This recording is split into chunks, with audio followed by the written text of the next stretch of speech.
Hi everyone, in front of me I've got Ulefone Armor X7 Pro, and let me share with you how to add the fingerprint to this device.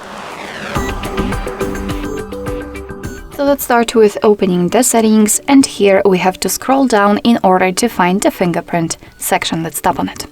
Before we will be able to add the fingerprint, we have to add the regular screen lock, if you do not have one, of course, because if you've got one, you will be transferred to another step. If not, you have to do it, because if for some reason the fingerprint sensor won't work, then you will still be able to unlock your device with the pattern, pin or password. So let me choose the pattern, for example, let me draw it, tap on next, redraw it and confirm. Here we've got the notification content which we want to show on the lock screen, so it's up to you. Just mark the option and tap on done. And here the information about the fingerprint unlock, so that you're able to authorize the purchases, of course unlock your device or sign into apps, so just tap on next. And now we have to touch the sensor. We've got also the instructions. We have to touch it. It is on the back of our device, as you can see here, under the camera lens, so let me put my finger on it, and right now we have to do it multiple times to add our fingerprint fully, so just change the position of your finger slightly to catch everything.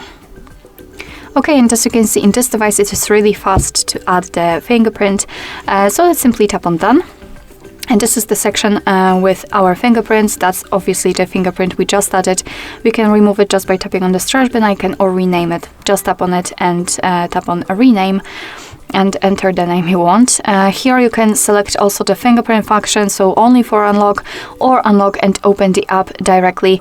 It's up to you whether you want to use it or not, and you can add another fingerprint. So I believe you can add up to 5 different fingerprints.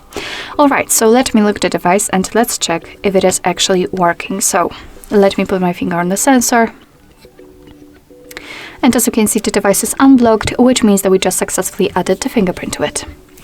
Alright, so that will be all. Thank you so much for watching. I hope that this video was helpful, and if it was, please hit the subscribe button and leave the thumbs up.